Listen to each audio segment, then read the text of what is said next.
When I saw my husband scrolling through my phone, my heart stumbled, not because I was afraid of being exposed, but because he would read those messages.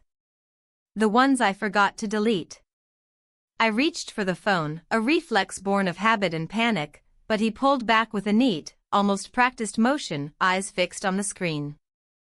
I watched his face change, line by line, as he moved through the thread, and felt my life tilt toward a cliff's edge. Yes, he would find the truth. But not the whole of it.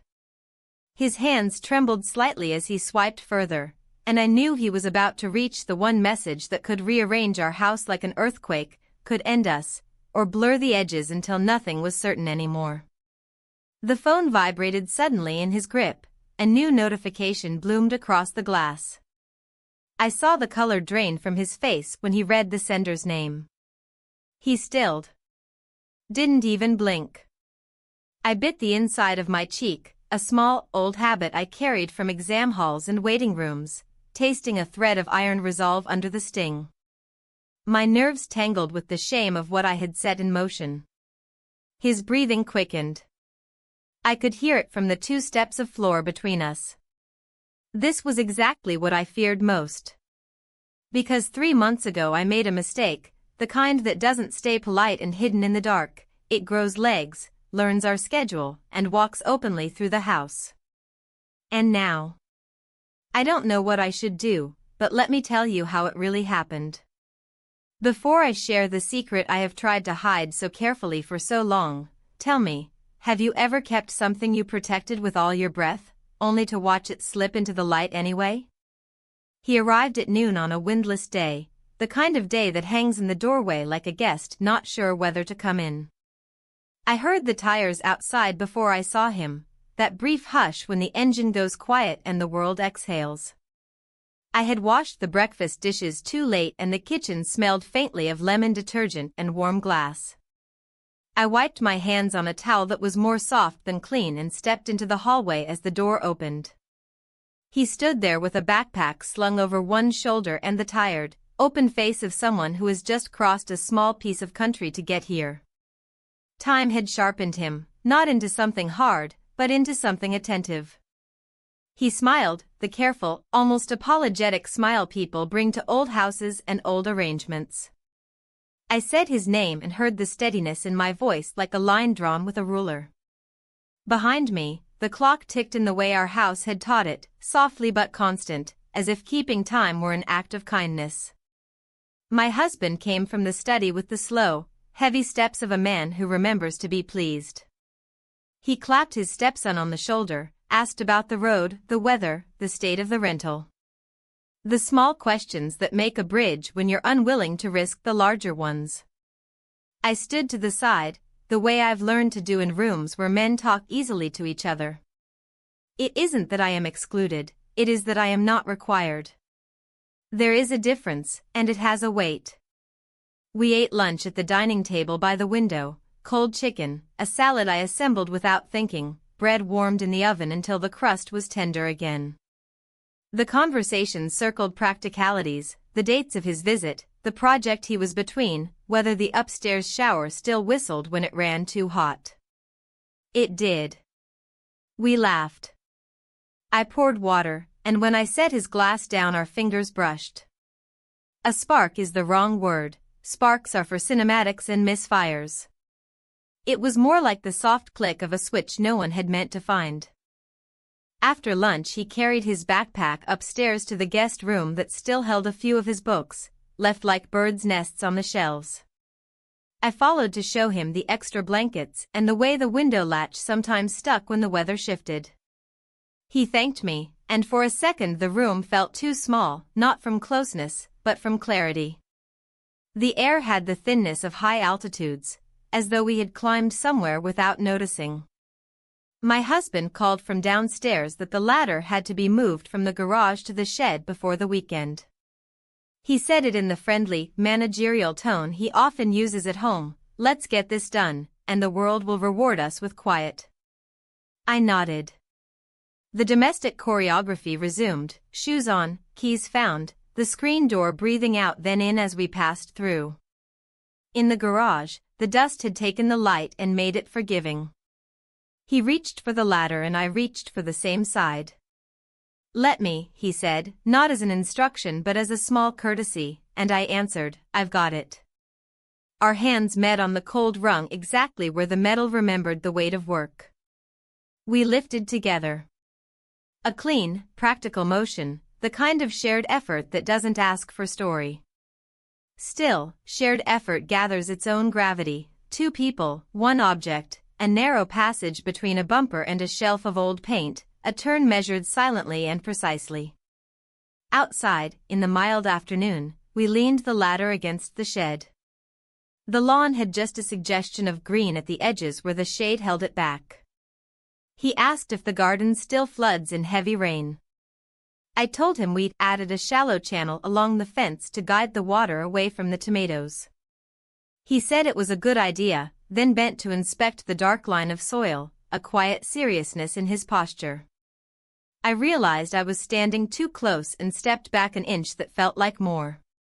He straightened and turned toward me, and for a half-second the world offered its other version of itself, the one where we don't look away. Then the back door opened and my husband called that coffee was ready. We carried the ladder's rubber feet back to the garage because we always forget them if we don't. The house held the warm, familiar smell of afternoon coffee and habit. My husband talked about a conference call he had later, and how it might go long. He said this as apology and excuse, both of which I accepted because they are easier to accept than to question. He asked his stepson about hiking, whether he still did it when he could, and then he said the thing I hadn't anticipated: "We should get up to the mountains while you're here. Clear our heads." He looked at me when he said it, and I smiled because my face knows how to smile when I am expected to. Inside, something shifted the way furniture shifts in a small earthquake, quietly, but you know it happened because the picture frame isn't straight anymore. After coffee, he returned to his study and closed the door halfway, his signal that he was present but elsewhere. The house absorbed the boundary the way old houses do. I stood in the kitchen a moment longer than necessary, then busied my hands, rinsed a cup that didn't need rinsing, wiped a clean counter. From the window I could see the maple leaves holding their stillness as if the air were an agreement they had decided not to break. He came to the doorway and asked if there was anything I needed from town. "We're fine," I said, and heard how domestic the phrase was, how well behaved. He leaned against the frame, one shoulder, hands loose, the posture of someone not trying to fill the space, and that restraint left more space to notice him. We spoke about dinner and whether the oven ran hot. "By 20 degrees, I said. "I always forget," he said, almost smiling, as if forgetfulness were a gentle confession. He left to fetch his jacket from the car. I listened to the sound of his steps on the path, the trunk opening and closing, the small material signatures of a life entering a place. As the afternoon thinned into an early evening, I set onions to sweat in a pan until they turned sweet and transparent. Cooking is sometimes the only reliable alchemy I know. Patience, heat, a little salt at the right time, and the ordinary reveals a richer version of itself. The house gathered around the fragrance as though scent could be a kind of food. Through the open window I heard my husband's voice from the study, firm, reasonable, the voice that solves problems neatly by naming them, rising and falling in a conversation that did not require me. He returned from outside, stood at the threshold of the kitchen. "That smells good," he said, and I felt the barest stir of pleasure that belongs to small praise. The room seemed to hold its breath and then let it out in the simplest way, with the clink of a wooden spoon against the rim of a pot. We ate later without ceremony, the three of us at the same table, knives sliding gently through roasted carrots, plates quieting under the light weight of food. After dinner I washed the dishes and stacked them on a towel in slanted rows that pleased me, a private order in a shared house. From the living room came the rustle of pages. He had found a book from the shelf that had been his once, and then mine, and now was both. He read in that steady way people read when they are not skimming for answers but keeping company with sentences. The lamp made a small pool of gold around him and left the corners of the room to themselves. I joined him with a basket of clean laundry. Folding shirts is not an art, but it can be a rhythm. Cotton, seam, edge, turn, square. He asked if I still used lavender detergent. Yes, I said. It lingers. He nodded, and I was suddenly aware of the smell of my own sweater, how it kept the faintest story of last week's wash. I placed a folded t-shirt on the pile and smoothed it with the side of my hand. In the gentle monotony of the task, I felt again that quiet clarity that had visited me at noon, a noticing that wasn't a decision and yet might become one if given too much room. When the house settled for the night, my husband emerging only to say that the call had gone fine and he might have to travel next month, we moved upward along the stairs, one after the other, like notes that climb and then soften. At the landing I turned left to our room. He continued to the guest room. I stood in the doorway and watched him pause to adjust the window, the latch complaining in its familiar whisper. He caught my eye across the small length of corridor, and the moment stretched only far enough to let each of us decide to keep walking. We did. In bed, the room dark except for a thin seam of streetlight between the curtains, I listened to the house speak its nighttime language, a pipe settling, a branch tapping once, the sigh of the refrigerator down the hall. Beside me my husband breathed in the measured way of a person whose body understands rest. I lay awake and counted the small, unremarkable ways a day becomes irretrievable, a hand on a rung, a pause too long for the task at hand, the suggestion of mountains caught and pocketed like a coin. I told myself that nothing had happened. Then I told myself that something had shifted. Somewhere between those sentences, sleep came, precise and impersonal, and carried me far enough that morning could bring me back. Morning arranged itself with the calmness of habit, the thin sound of the kettle, the soft complaint of a cabinet hinge, a stripe of light slipping under the kitchen blind and laying itself across the table like a ribbon I didn't remember tying. I woke earlier than usual and lay for a few minutes listening to the house stretch into its day. My husband turned onto his side and settled again, breath slow, untroubled. I slipped out of bed and pulled on clothes I didn't choose for anyone but myself, soft pants, a long-sleeved shirt with a collar that framed the throat without announcing it. In the mirror, my face had the familiar morning draft of its structure, the places time had softened, the places it had underlined. I tied my hair back, not tightly, and went downstairs. The guest room door stood ajar, the unself-conscious open angle of a temporary occupant. I paused, not to listen, but to choose not to look. In the kitchen I set water to boil, measured coffee, watched the grains slide into the paper cone in a dark, even mound. The day smelled like citrus from last night's cleanup and the mild chill that finds old houses at the hour before the sun decides. I stood at the sink and looked out at the yard. Dew lent the grass a faint armor and the maple leaves trembled only when a bird landed and left again. The sight had the hush of a page turned in a library. He came in while the kettle began to whisper. His footsteps were quiet and then present, the sounds of someone who knows where to place his weight. He said good morning in a voice that still had the side of sleep on it, and I answered without turning. I could feel the air adjust. Two people take up more than twice as much space when they are trying not to touch. I set 2 mugs on the counter and poured. The coffee folded itself down in dark ribbons and opened its shape with a patient certainty. I handed him a mug and, as he reached, the steam made the small distance between us fragrant and strange. My husband appeared a few minutes later, already in his work shirt, the one with a check pattern that makes him look both practical and faintly ceremonial. He made a remark about the forecast, said he might be back late, that there was a meeting and after the meeting there was always the long, friendly conversation that pretended not to be work. I nodded and set a plate of toast and eggs on the table. The 3 of us ate with a pacing that felt like a metronome kept out of sight. He asked about errands, I mentioned groceries. My husband suggested I take the car because the trunk could handle a week's worth without complaint.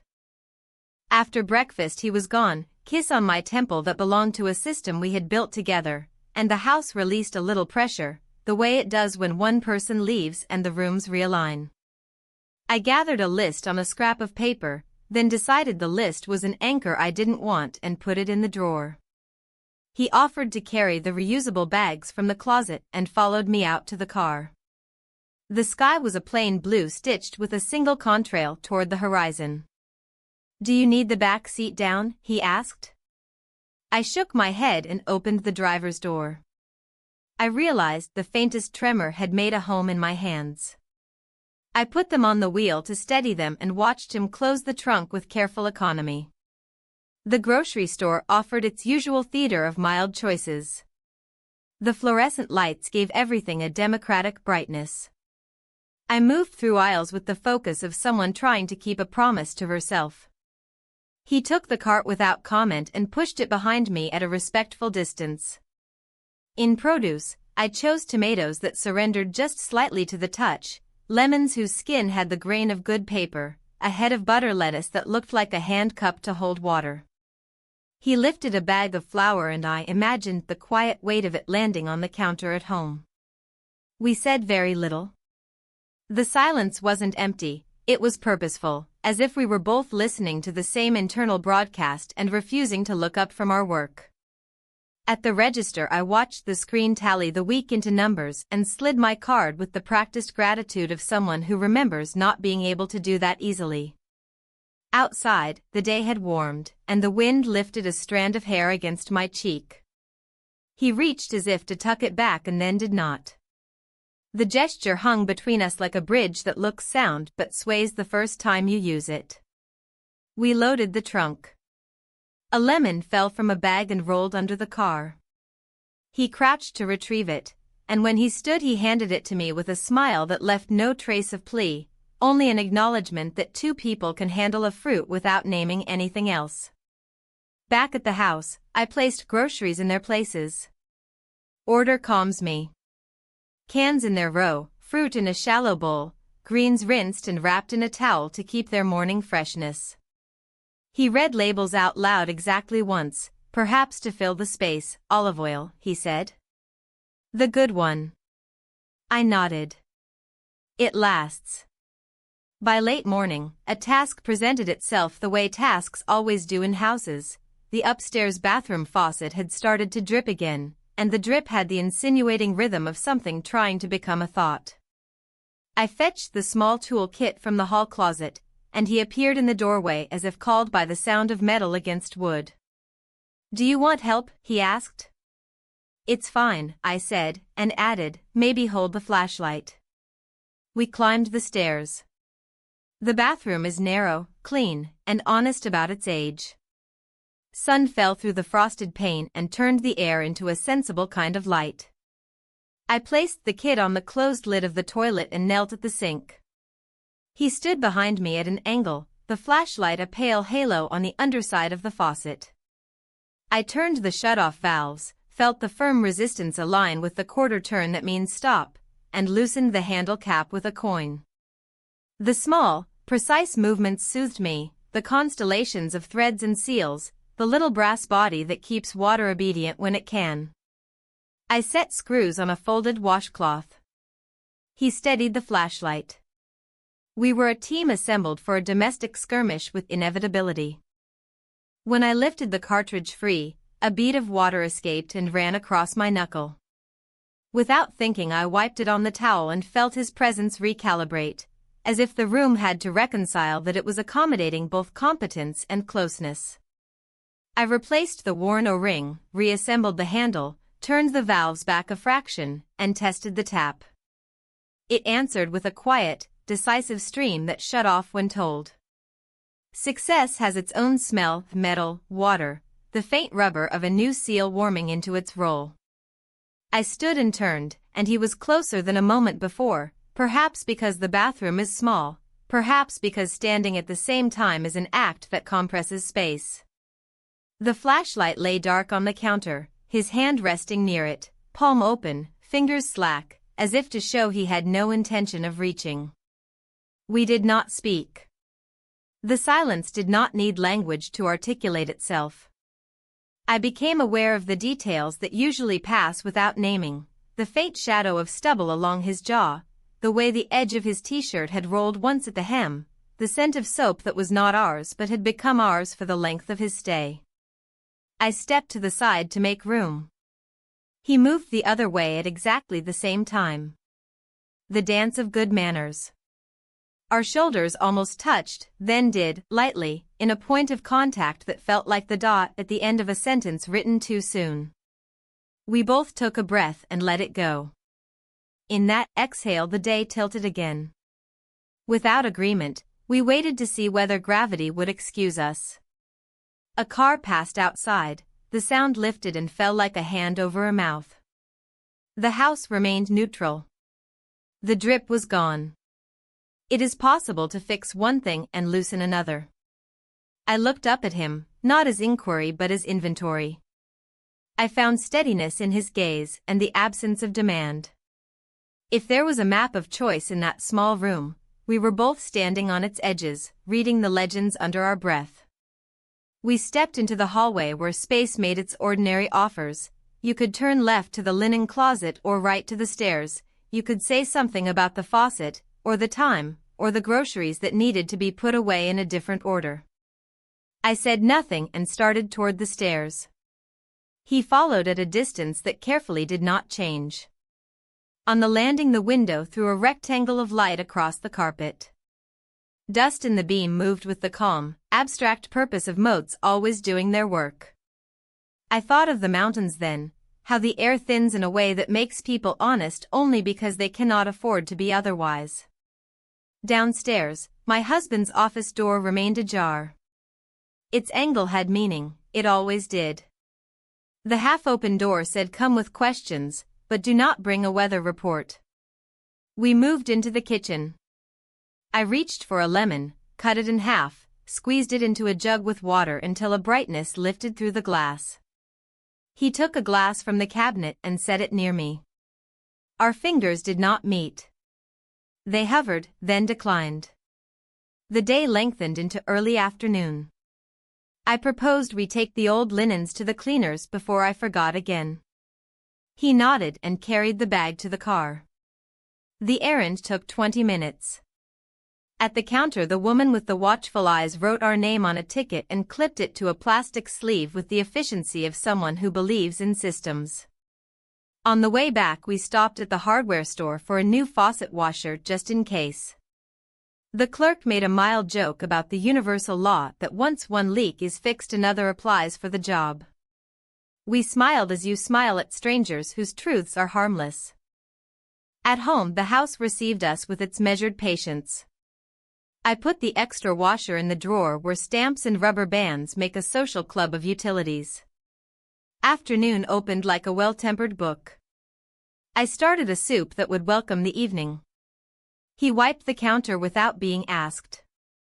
The radio offered headlines arranged as if balance were a moral stance, and then a song we both recognized from somewhere else, played at a low volume that let life continue.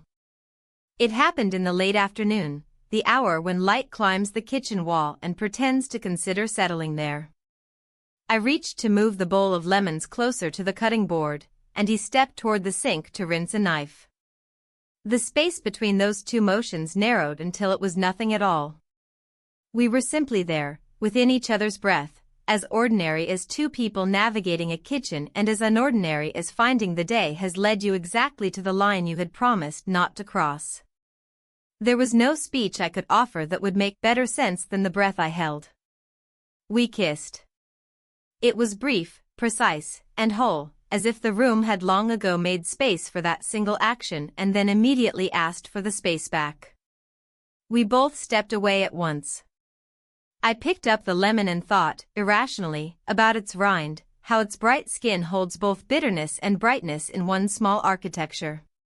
He set the knife in the sink with too much care. The radio moved on to the weather. I turned off the stove to keep the soup from boiling hard. The rest of the afternoon proceeded with an almost comic correctness. He wiped the cutting board and set it in the rack. I folded a dish towel and placed it where it belongs. The metronome that had been hiding in the house returned and we each adopted its beat. Nothing in the visible world testified to what had occurred, and yet everything had been revised by a punctuation mark only the two of us could see. When my husband came home, the rooms arranged themselves to fit him comfortably. He told a story at dinner about a colleague's misunderstanding of a spreadsheet and we laughed in the right places. I filled the glasses when they were empty. The soup was balanced and warm, and it held the table together the way good soup can.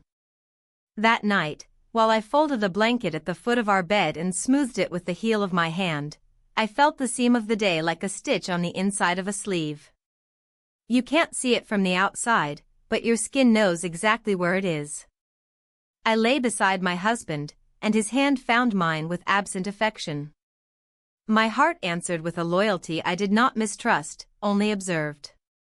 In the guest room down the hall, I imagined the faint scrape of a page turned, then the stillness that follows when reading ends and the light has not yet been switched off. Between those two quiets, the one in my room and the one in his, the house held us, and I learned the new vocabulary of silence. The morning after held itself together as if nothing had shifted, but the air felt arranged differently, like furniture moved a few inches in the night. My husband left early, coffee in hand, talking about a meeting across town.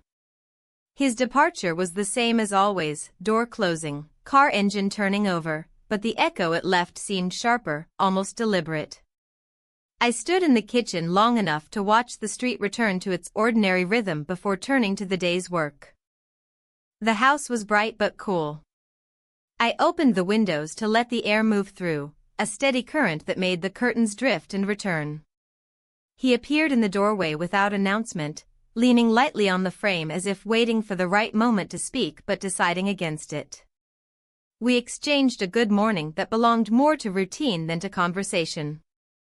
I moved toward the sink, rinsing last night's bowls, while he began stacking the clean plates from the rack into their cupboard. The small, practical gestures felt overly precise, as if each was chosen to avoid anything that could be mistaken for more. There were errands to be run, milk, bread, a packet of screws for the loose shelf in the hallway.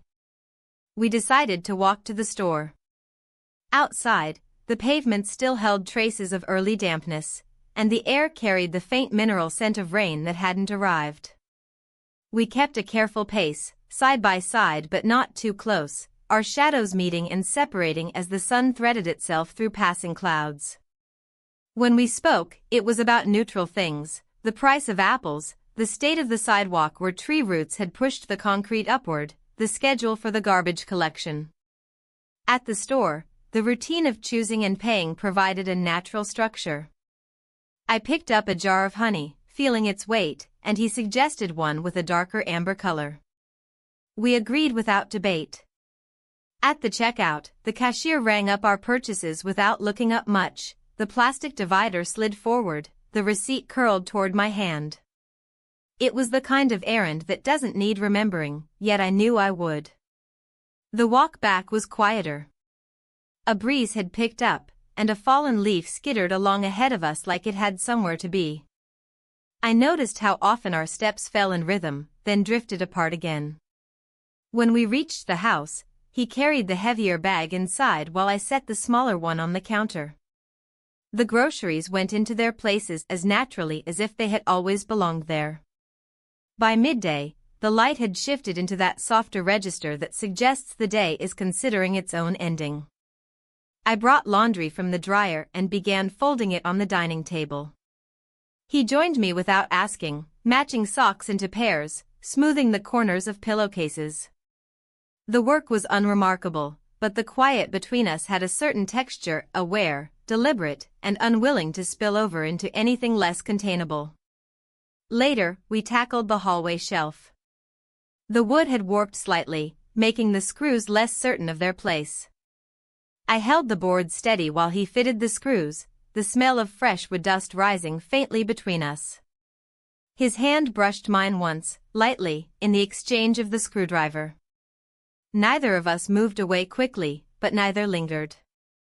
The shelf held firm when he gave it a final shake, and he stepped back with a small nod, the kind of satisfaction that comes from a job well done. The afternoon thinned into early evening. My husband returned while we were still putting tools back in their box. He asked about the shelf, and we told him it was fixed. He seemed pleased, more with the fact that it was done than with how. We moved into the kitchen together to start dinner, him chopping vegetables, me rinsing rice, my husband stirring something in a pot. The arrangement looked natural enough to anyone standing outside it. Dinner passed without disruption. My husband talked about his meeting. He seemed in good spirits. I responded where it was needed, smiling at the right moments, my fork moving between plate and mouth with the same unthinking rhythm I had practiced for years. Across the table, his stepson ate quietly, eyes lowered, speaking only when addressed directly. Nothing in our movements betrayed the fact that the day had carried more weight than it showed. After the meal, we cleared the table together.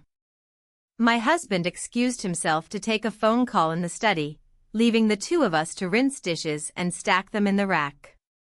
The kitchen window reflected our shapes in the glass, standing close enough to pass a plate without stretching, far enough to keep the arrangement plausible. We worked until the counters were bare and the sink empty, then stepped back into the living room where the lamp had already cast its warm circle over the rug. The evening closed in gently. My husband returned from his call, sat in his usual chair, and began reading. I took the other armchair, letting the quiet arrange itself around us. He sat at the far end of the sofa, the book in his hands angled just so. The pages turned at irregular intervals, and I found myself counting them without meaning to. When the clock in the hall chimed the hour, it startled no one. We said goodnight at the usual times, each heading toward our own rooms with the small, familiar sounds of bedtime, doors closing softly, water running briefly in the bathroom, the shuffle of fabric as blankets were adjusted. In the stillness after, I lay awake for a while, listening to the house settle, aware of the shelf that no longer wobbled, the groceries in their places, the folded laundry waiting for morning. It was all perfectly ordinary, and yet it wasn't. The change was there, quiet and exact, woven into the fabric of the day so tightly that only those who had made it could feel where the threads began. The next day began under a pale sky, the kind that promised neither rain nor warmth, only a muted steadiness. My husband left early again, his departure marked by the sound of the front door closing and the faint rumble of the car disappearing down the street. The quiet that followed was different from the night's silence, lighter, but expectant. I poured coffee into 2 mugs without thinking about the habit it had become and set one on the counter for him. He appeared moments later, hair slightly tousled, offering a thank you that landed between us without ceremony. The morning moved at an unhurried pace. He read at the kitchen table while I moved between rooms, opening curtains, letting in the day.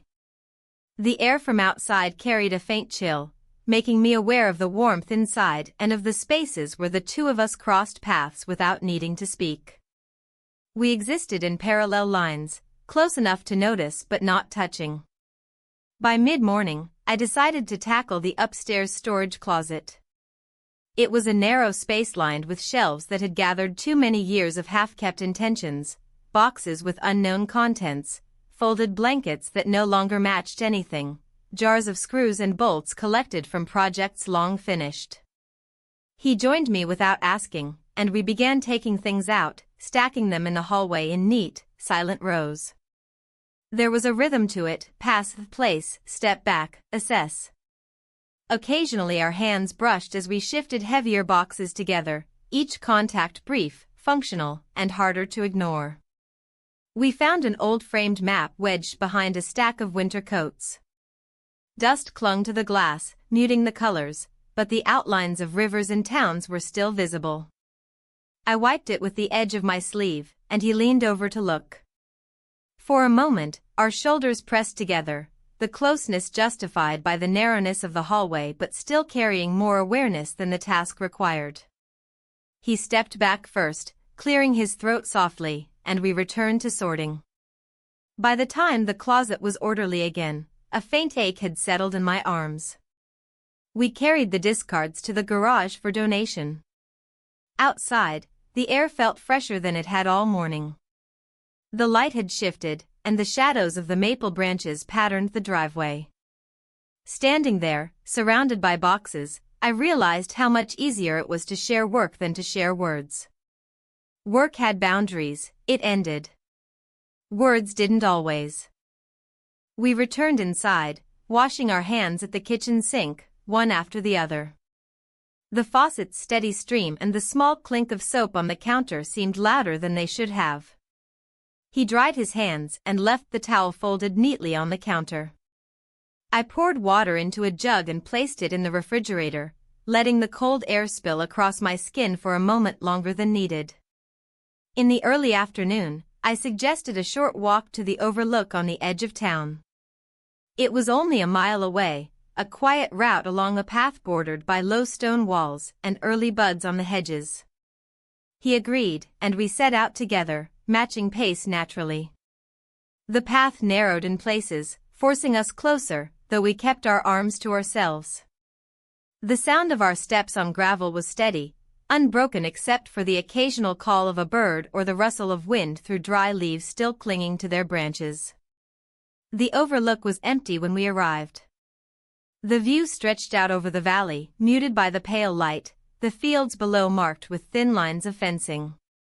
We stood for a while without speaking, each looking outward as though the expanse itself required our attention.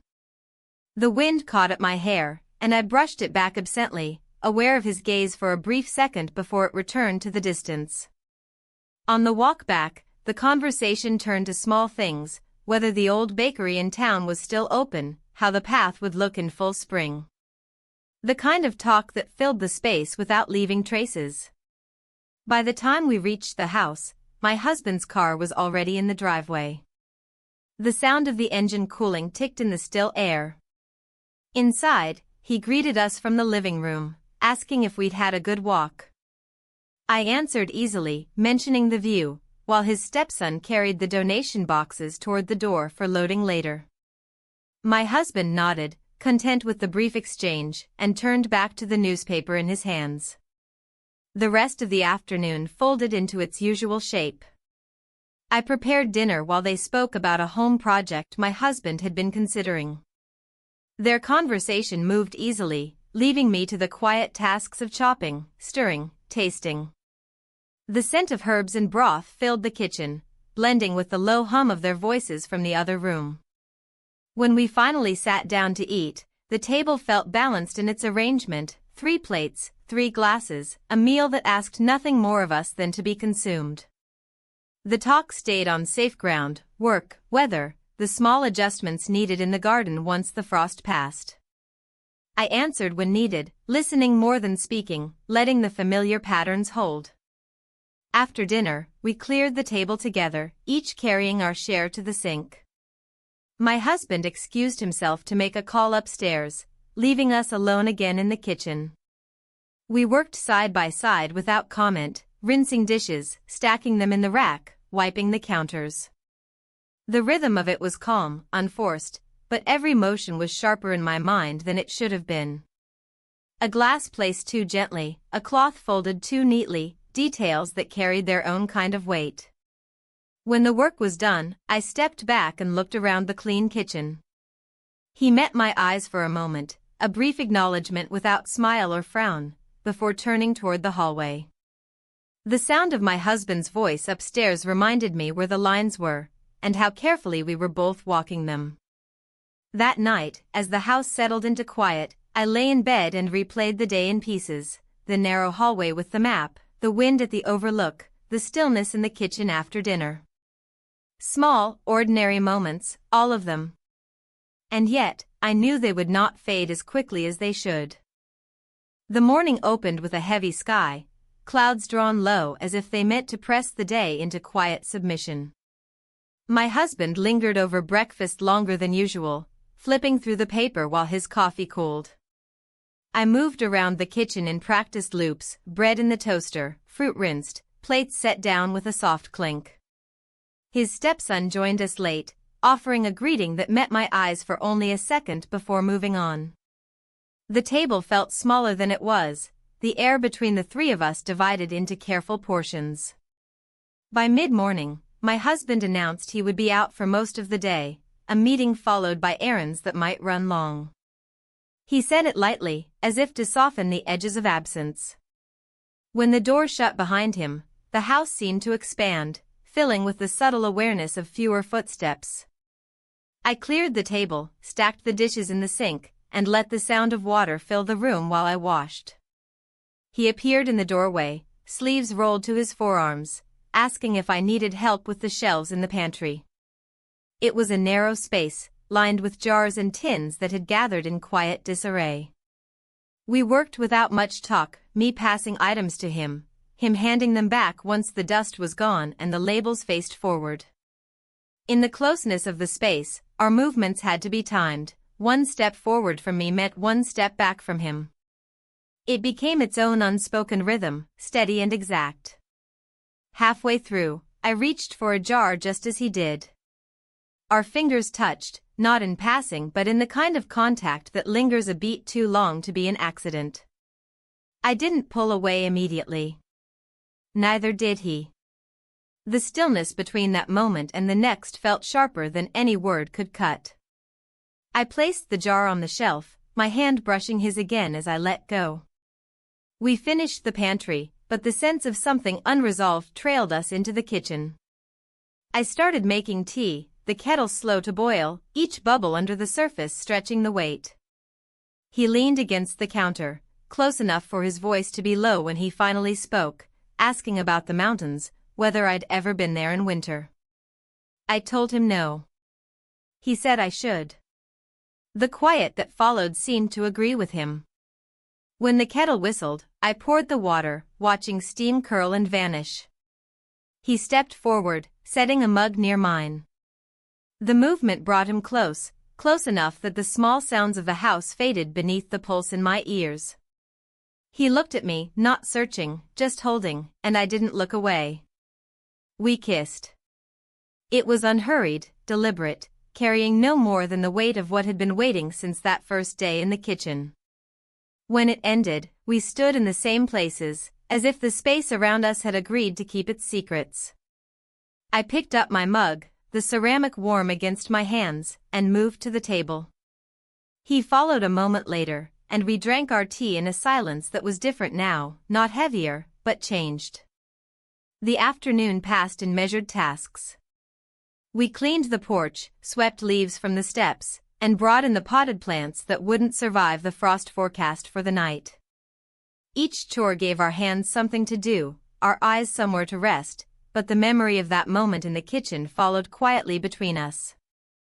My husband returned just before dusk, arms full of groceries. We unloaded them together, the three of us moving in a circle that looked ordinary from the outside. He spoke about traffic, about a sale at the hardware store, about dinner plans for the weekend. I listened, nodded, and smiled in the right places, my hands folding paper bags while my thoughts stayed elsewhere. That night, as I lay in bed, I replayed the day not in images but in fragments of sensation, the press of a fingertip against mine, the warmth of steam rising between two cups, the soundless pause before and after. The house around me felt unchanged, but I knew better. Some things shift so quietly you only notice once you're already standing somewhere new. The next morning arrived under a thin veil of fog that softened the outlines of everything beyond the windows. My husband moved quickly through breakfast, his mind already elsewhere, listing the tasks he had to manage before the end of the day. I nodded in the right places, passing him the toast, refilling his coffee. Across the table, his stepson kept his gaze on his plate, his fork moving slowly, as if he were deliberately keeping pace with the conversation without joining it. When my husband finally left, the sound of the door closing seemed to fold the air inward. The house felt large in his absence. I gathered the laundry into a basket and carried it to the utility room. The low, steady hum of the washing machine became the day's first anchor. He appeared a few minutes later, carrying the smaller basket from the guest room. Without a word, he set it beside mine and began separating the items. We worked in parallel, movements quiet and efficient, the kind of domestic cooperation that made the space between us feel both narrow and deliberate. Once the machine was running, I moved to the kitchen to start preparing vegetables for a stew. The knife's rhythm against the cutting board was steady, almost meditative. He joined me, peeling potatoes at the opposite end of the counter. We spoke about the weather, about the early frost that might come, and whether the last of the herbs in the garden should be brought inside. The conversation stayed safely in that middle ground, where nothing risked slipping into the unspoken. By late morning, he suggested we check the shed for tools my husband had mentioned needing.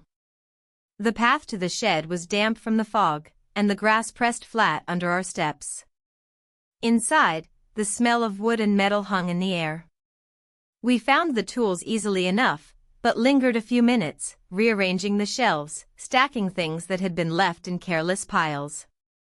The space was small, and the act of passing each other in the narrow aisle required the briefest, unavoidable touches, a shoulder brushing an arm, a hand steadying a box before the other took it.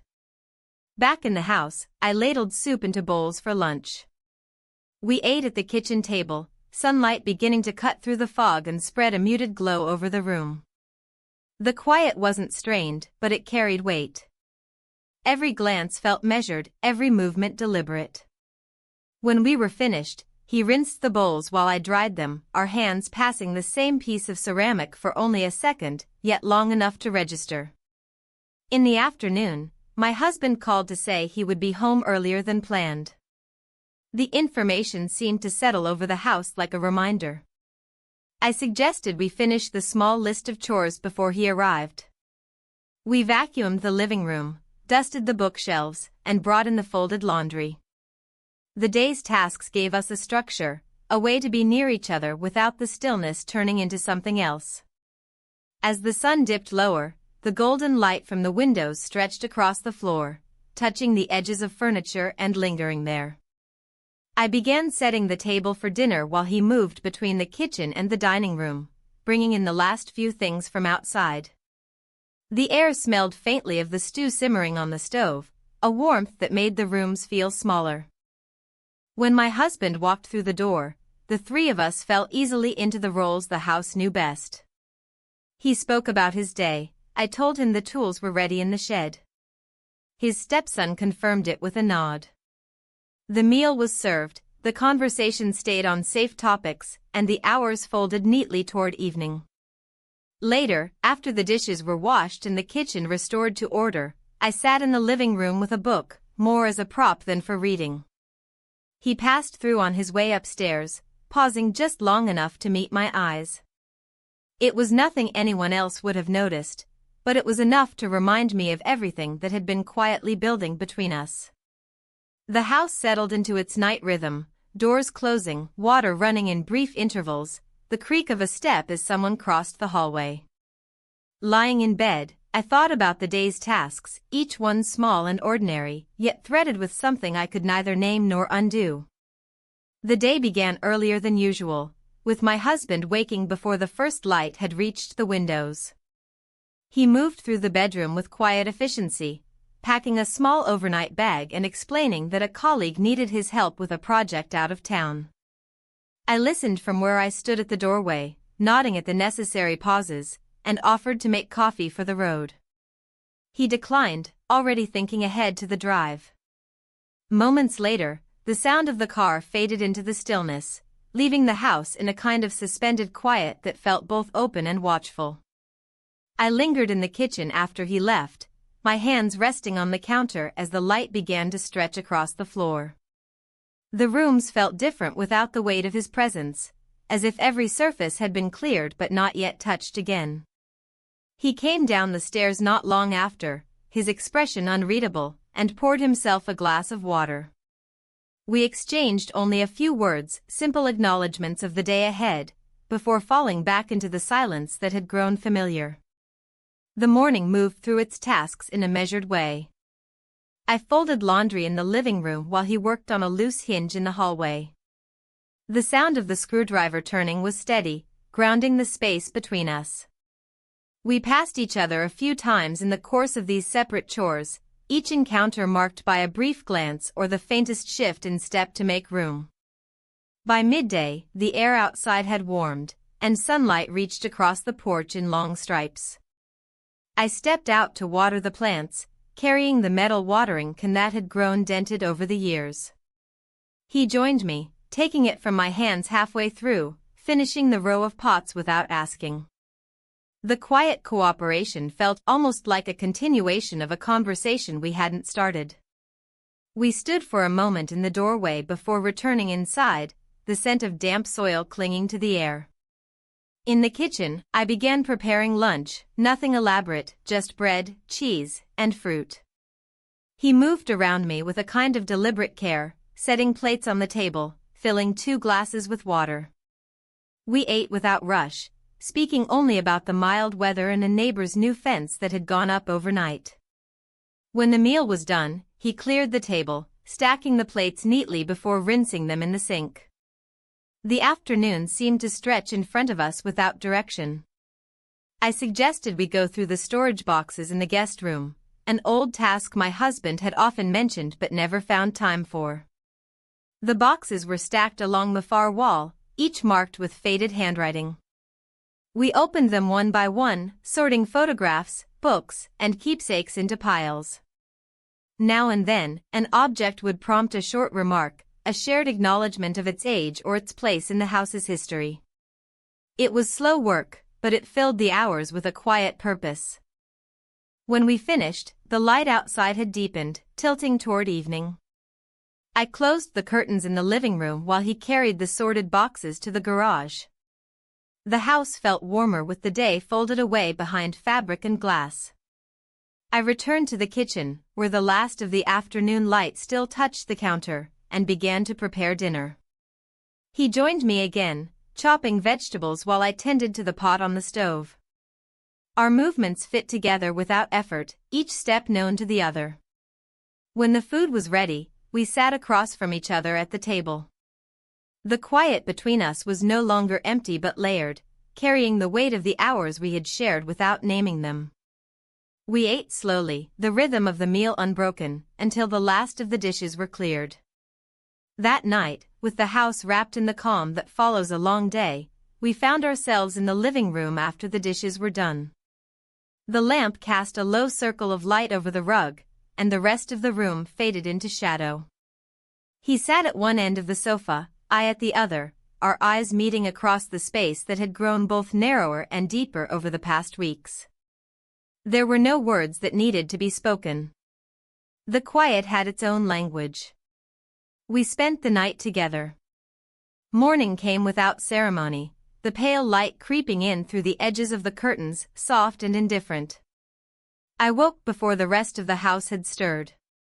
The air held a faint coolness, the kind that carries over from night, and the rooms felt still, as though they were listening for something. My husband's car was not in the driveway, he had left early again, a quiet departure that I only half remembered from the blurred edges of sleep. The kitchen felt larger than usual. I moved through it on autopilot, setting the kettle on the stove, slicing bread for toast, the sounds of these small tasks magnified in the emptiness. He appeared in the doorway after a few minutes, hair slightly disheveled, the relaxed posture of someone unhurried. We exchanged a simple good morning, and I poured 2 mugs of tea without asking if he wanted one. He accepted it with a nod, and we drank in silence, the steam curling between us before dissolving into the air. The day began in quiet tasks. I collected the laundry from upstairs while he took the recycling out to the bins by the curb. We crossed paths in the hallway, each stepping aside in a small, polite dance. Our eyes met only briefly, but the acknowledgement was enough to confirm the unspoken awareness between us. When the laundry was in the machine, I moved to the dining room to dust the shelves, working my way slowly across the spines of old books. He joined me after a while, taking over the lower shelves without being asked. We worked steadily, side by side, our movements unhurried and in sync. By mid-morning, the sun had gained strength, spilling through the windows in wide, gold-edged shapes. I decided to tackle the small vegetable garden outside before the frost set in for good. We carried tools and a basket to collect what was left: carrots with their green tops fading, herbs that had managed to cling to their leaves despite the cooler nights. He worked a short distance away, clearing the beds of dry stems while I knelt to loosen the soil around the roots. The sound of our work was simple: the scrape of metal against earth, the occasional rustle of leaves. When the basket was full, we carried it back to the kitchen together, our hands brushing for just a moment as we set it down. Lunch was made from what we had gathered: herbs chopped into a salad, carrots roasted until their edges turned dark and sweet. We ate without hurry, the sunlight warming the table, casting shadows that shifted as the minutes passed. Conversation stayed on small things: the weather, the state of the back fence, whether the rosemary could be potted and brought inside. It was enough to fill the space without straining it. The afternoon was quiet, the kind of quiet that feels chosen rather than accidental. I worked at the desk in the living room, sorting through a pile of papers that had been waiting too long for attention. He sat in the armchair across from me, reading a book he'd found earlier in the day while we cleaned the shelves. Every so often, the turning of a page or the scratch of my pen was the only sound in the room. We did not need to speak, the shared stillness was enough. As the light began to fade, I went to the kitchen to start preparing dinner. The scent of onions and garlic filled the air, drawing him in without a word. He set the table, adjusting the placement of the cutlery with quiet precision, then brought a jug of water and glasses from the cupboard. We moved around each other with an ease that felt both natural and deliberate, as though every step had been quietly agreed upon in advance. My husband returned just before we sat down to eat.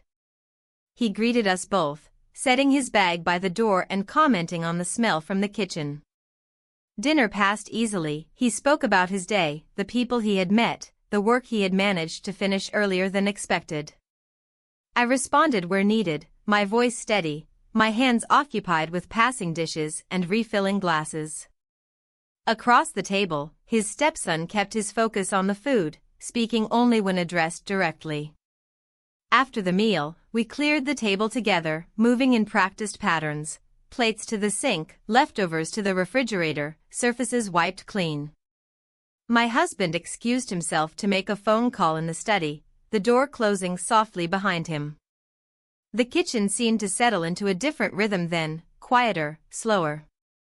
I washed the last plate while he dried it, and for a moment, our hands met as it passed between us. It was a small thing, but the pause that followed felt longer than it was. We finished tidying the kitchen, and he stepped away first, leaving me to turn out the light. The living room was dim, the lamp casting its warm circle, the rest of the house fading into shadow. Upstairs, the sound of my husband's voice carried faintly from the study, muffled by the half-closed door. Later, lying in bed, I thought about the day in fragments: the touch of his hand against mine over a plate, the sun on the garden, the quiet in the living room. Each moment small, ordinary, unremarkable to anyone else, but woven together, they formed something I could no longer pretend not to notice. The morning light was sharper than it had been in days, cutting through the kitchen window in thin, bright lines. My husband sat at the table, reading the news on his phone between sips of coffee. The clink of his cup on the saucer was the only sound for a while. I moved through the familiar motions, refilling his cup, setting toast on a plate, asking if he needed anything for the day ahead. He answered with a distracted shake of the head, already halfway into his plans. Across from him, his stepson sat quietly, eating without hurry, his eyes fixed on the table more than the food. My husband left just before 9, the door closing with its usual muted thud. Through the window, I watched his car back down the driveway, then turn out of sight. The absence was immediate.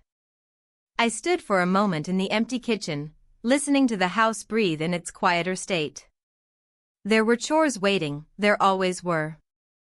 I started with the living room, dusting the shelves and wiping down the coffee table. He joined me without being asked, taking the cloth from my hand to polish the edges I had missed. We worked without speaking, the air between us charged but controlled. Every time we passed one another in the narrow space between the sofa and the shelves, our shoulders nearly brushed. By mid-morning, I decided to tackle the stack of ironing that had been left in the laundry room. The rhythm of it was steady, the hiss of steam, the smooth slide of fabric under my hands. He appeared at the doorway, leaning casually against the frame before stepping forward to fold the finished shirts. We formed a quiet assembly line, moving pieces from one task to the next without breaking the flow. It was a simple thing, but the quiet cooperation made the small room feel almost too close. When the work was done, I suggested we check the garden fence my husband had mentioned last week. Outside, the air was crisp, the ground still soft from recent rain. We walked the length of the fence together, noting where a few boards had begun to lean. He pressed against one to test its strength, his shoulder brushing mine as I leaned in to see. The contact was brief, almost nothing, but it carried the weight of every glance and pause from the past weeks. We didn't comment on it. We returned to the house with a list of what needed to be fixed. Inside, I put water on to boil and set 2 mugs on the counter. He stood beside me, reaching for the jar of tea leaves at the same moment I did.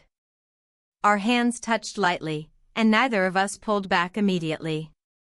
I measured the leaves, poured the water, and the steam rose between us again, curling and disappearing as it always did. Lunch was quiet but not tense. We sat at the table with bowls of soup, speaking briefly about the weather and the repairs the fence would need. Every so often, our eyes met for just a moment too long, and then we looked away, as if by agreement. When we finished, he cleared the table while I wiped the counters. The sound of the dishwater running was steady, almost loud in the otherwise still kitchen. The afternoon was spent in smaller tasks, bringing in dry laundry from the line, straightening the hallway closet, replacing the batteries in the smoke detectors. None of it required much conversation, but each task seemed to keep us in step, moving in parallel without ever straying too far apart. The quiet had become something we both understood, something we didn't need to explain. It was late afternoon when my husband's car appeared in the driveway again. I heard the engine shut off, the sound of his footsteps on the porch. We met him at the door, each carrying part of the story of our day in the neutral language of household updates. The fence needed repair, the laundry was done, the pantry had been reorganized. He nodded at each piece, satisfied. Dinner was unremarkable in its simplicity, yet the air felt different, heavier, perhaps, from the long hours before. My husband spoke easily about work, about a possible trip next month. I listened and responded, my fork moving from plate to mouth as if on its own. Across the table, his stepson kept his attention on his food, his presence quiet but constant. Afterward, we all moved into the living room. My husband settled into his chair with the newspaper while I sat on the sofa. His stepson took the far end, the lamplight catching the edges of his profile. Now and then, I could feel his gaze flick toward me, just long enough to register before he looked back to the pages in his hands. We stayed that way until it was time to call it a night. In bed later, I stared at the ceiling in the dim light, thinking about the day. The moments were small, a touch on the fence, a shared pause in the kitchen, the quiet rhythm of folding shirts, but they stayed with me, sharp and precise. They were the kind of moments that left no mark and yet altered the shape of everything that came after. The morning began without hurry, the light outside filtered through a thin layer of clouds that softened every edge. My husband sat at the kitchen table, finishing his coffee while scrolling through his phone. I moved between the counter and the stove, making breakfast as I always did, each movement measured and familiar. Across the table, his stepson sat quietly, eating in a way that gave no hint of the week behind us. The conversation was minimal, weather, errands, the usual exchanges that kept the routine intact. When my husband left for the day, his departure felt both ordinary and final in a way I couldn't name. The sound of the door closing echoed briefly, then faded into the stillness that followed. I stood in the kitchen a moment longer, my hands resting on the edge of the counter, before turning toward the sink to start the dishes. He appeared not long after, carrying his empty cup, placing it gently beside mine as if careful not to disturb the quiet. The hours that followed filled themselves with simple tasks. I dusted the shelves in the living room while he rearranged the books to sit evenly along the edge. We worked without speaking much, our movements coordinated in a way that required no discussion. Every so often, we passed each other in the narrow space between furniture, our steps adjusting by instinct. By midday, I decided to sweep the porch. The boards creaked under my feet, the sound carrying into the yard. He stepped outside to join me, taking the broom when I paused, finishing the job in slow, even strokes. The wind had picked up slightly, carrying the scent of damp leaves. We stood for a moment at the edge of the porch, looking out toward the street without exchanging a word, the silence resting easily between us. Inside, I began preparing lunch, bread warmed in the oven, a small salad, soup left from the night before. He set the table, his movements unhurried, placing the glasses at precise angles. We ate in a rhythm that felt steady and unforced. The conversation stayed practical, which groceries were running low, the state of the back gate that needed a new hinge. It was enough to fill the air without pressing into anything else. The afternoon unfolded much the same way. I worked in the laundry room, folding clothes into neat stacks, while he repaired the loose handle on the hallway closet. The sound of the screwdriver turning was steady, and when he finished, he tested the handle twice before stepping back with a short nod. We crossed paths again as I carried the folded laundry upstairs, his hand briefly brushing mine as he passed by with the toolkit. Later, my husband returned home earlier than expected. His voice carried from the hallway as he spoke about traffic, about a change in his schedule for the coming week. We listened, responding where needed, and then settled into preparing dinner together. The kitchen felt smaller with all three of us moving inside it, but the motions were practiced, one chopping, one stirring, one setting the table. The meal itself passed easily, the talk centered on safe topics, each of us keeping to familiar roles. After dinner, my husband retired to the study, the door closing part way behind him. I washed the dishes while his stepson dried them, the rhythm of passing each plate and glass back and forth quiet but steady. When the last dish was put away, he stepped back, his hand resting briefly on the counter before he turned toward the hallway. There was no glance that lingered too long, no word that needed to be measured, only the shared awareness that didn't require speaking. That night, as I lay in bed, the house settling into its familiar nighttime sounds, I thought of the past days in small pieces, the sound of a broom on the porch, the weight of a cup set beside mine, the faint scent of leaves in the air. Each moment on its own was nothing extraordinary, yet together they formed something I knew could not remain invisible forever. Somewhere in the quiet, I sensed the balance shifting, though the house still held itself as if nothing at all had changed.